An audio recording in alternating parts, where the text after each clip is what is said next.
Good day to you all. Always a pleasure to be with you to share on God's Word.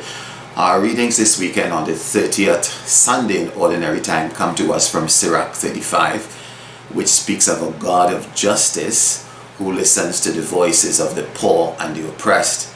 Psalm 34, which echoes this theme. The response is the Lord hears the cry of the poor.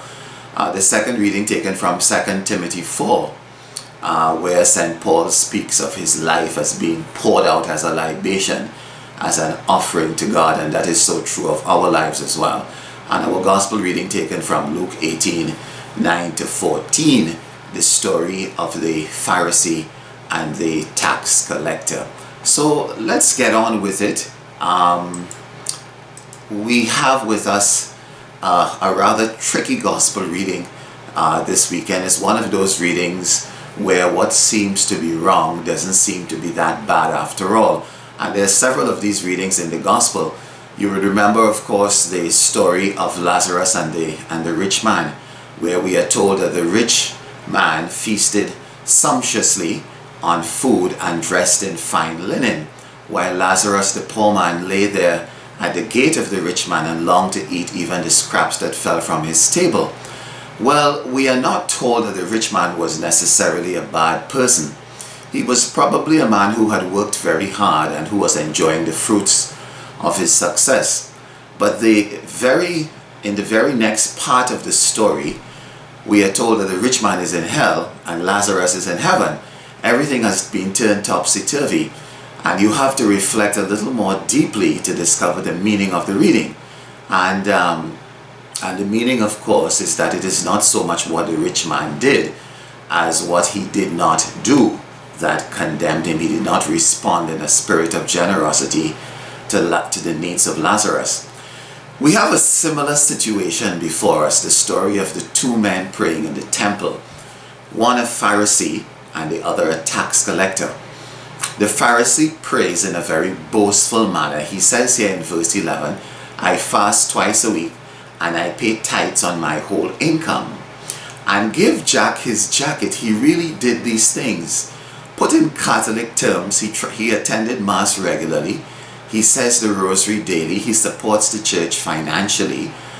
He reads the Catholic Register and the church bulletin from cover to cover.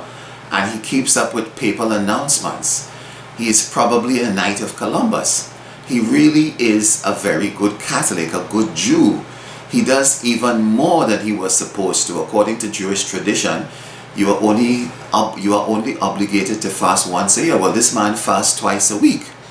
And everything that he does is mentioned in the book of Psalms. This guy is really a good person, the type of person, my dear mothers, that you would not mind your child getting married to.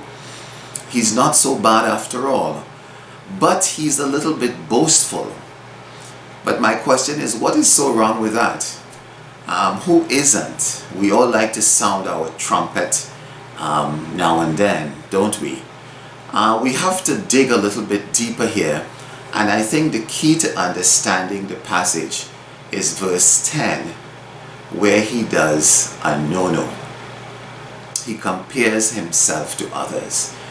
It says here in verse 10, "O God, I thank you that I am not like the rest of humanity, greedy, dishonest, adulterous, or even like this tax collector."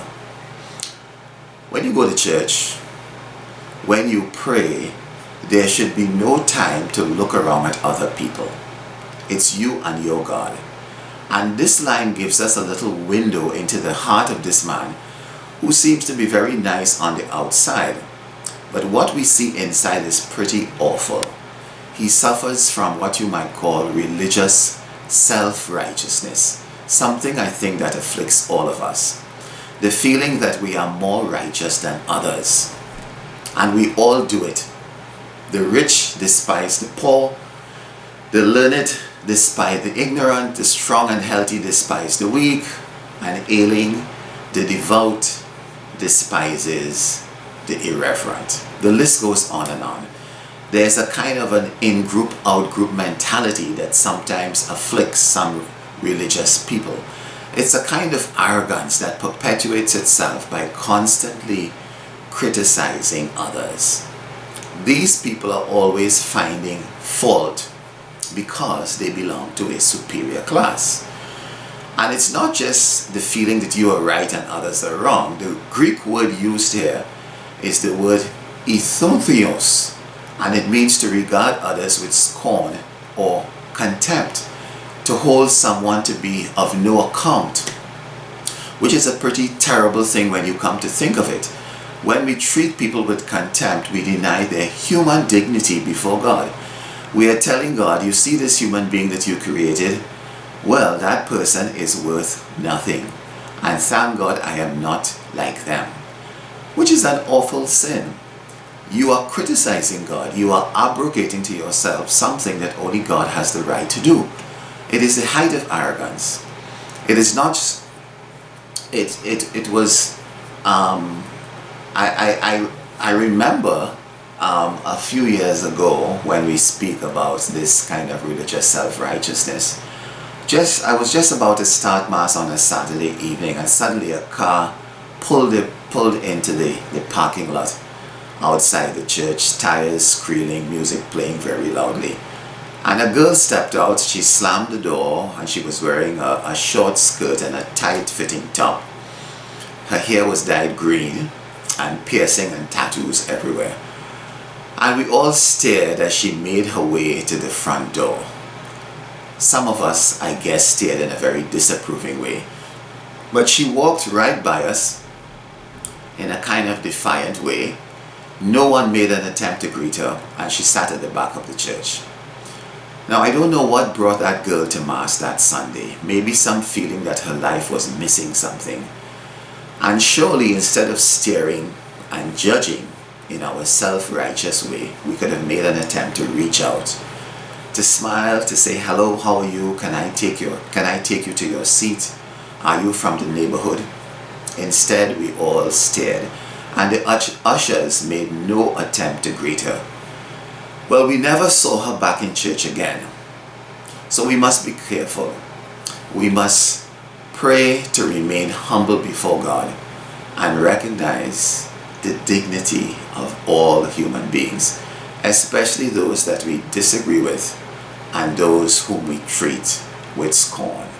We need to see that these others are people, just like us, sinners who rely on God's mercy to be healed. The tax collector, we are told in the story, cried out, God, be merciful to me, a sinner. And Jesus tells us that that man was justified or made righteous, not by his own certainty, but by the judgment of a merciful and loving God. God bless you this weekend. Take care.